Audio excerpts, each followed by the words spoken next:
यह कहानी है एक गरीब पिता और उसकी बेटी की। एक बार वह गरीब व्यक्ति अपनी बेटी को उसके स्कूल से लेकर शहर के एक महंगे होटल में पहुंचा। उस व्यक्ति ने फटे पुराने कपड़े पहने हुए थे और उसकी बेटी स्कूल की ड्रेस पहनी हुई थी।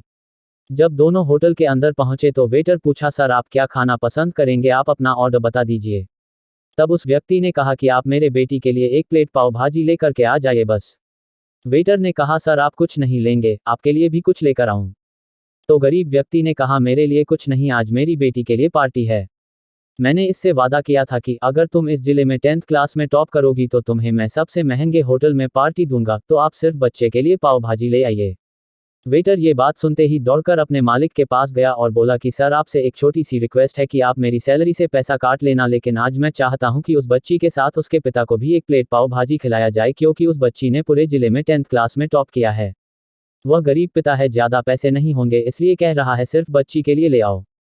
होटल के मालिक ने जब ये बात सुनी तो मुस्कुराते हुए बोला, तुम उसके पिता के लिए भी पाव भाजी लेकर जाओ, उसके लिए भी लेकर जाओ, पैसे मत लेना, 4-5 पाव भाजी पैक करवा कर ले जाओ और 2-3 किलो मिठाई भी लेकर जाओ और उनसे कहना ये पार्टी होटल की तरफ से है, आप ये मिठाई ले जाइए और जश्न मनाइए।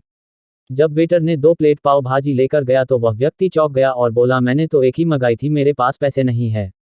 वेटर बोला, अरे सर शर्मिंदा मत कीजिए, ये पार्टी होटल की तरफ से है, आपकी बेटी, हमारी बेटी ने टॉप किया है, ये मिठाइयाँ लेकर जाइए और जश्न मनाइए। पिता और बेटी खुश हो गए और चले गए। कई साल बीत गए। उस गरीब पिता की लड़की अब यूपीएससी की तैयारी करके कलेक्टर बन चुकी थी और इत्तेफाक से उसी शहर में उसकी पोस्टिंग हुई थी। उस लड़की ने उस होटल में सूचना पहुंचा दी कि मैं उस होटल में लंच करने के लिए आ रही हूं। होटल के मालिक ने जब ये सुना तो होटल को पूरी तरह से सजावा दिया। गांव में ये बात पूरी तरह से फैल गई और कस्बे के सभी लोग उन्हें देखने के लिए आने लगे। कलेक्टर अपने पिता के साथ उस होटल में पहुंची। कलेक्टर ने होटल के मालिक से कहा कि शायद आप मुझे पहचाने नहीं, हम वही पिता पुत्री है जो कि हमारे 10th क्लास टॉप करने पर आपने मुझे पार्टी दी थी। हम वही पिता पुत्री है, आज फिर से आए हैं और आज पार्टी हम देंगे आपको, आपके पूरे स्टाफ को और पूरे गांव को, क्योंकि आपने गरीबी का सम्मान किया है। आपने उस दिन जो पार्टी दी थी, मुझे बताया कि मुझे कितनी और ऊंचाई तक पहुंचना है, कितनी और बड़ी मंजिल को छूना है। आपने एक नई प्रेरणा दी थी और आज मैं उसी प्रेरणा का एहसान चुकाने के लिए आई हूं।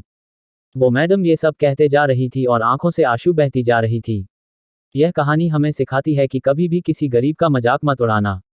हो सके तो उसकी मदद करना और अगर मदद ना कर सको तो उसका मजाक मत उड़ाना, क्योंकि वो सब देख रहा है, बनना है तो उसकी नज़र में अच्छा बनिए। जहां भी रहिए कर दिखाइए कुछ ऐसा कि दुनिया करनी चाहे आपके जैसा।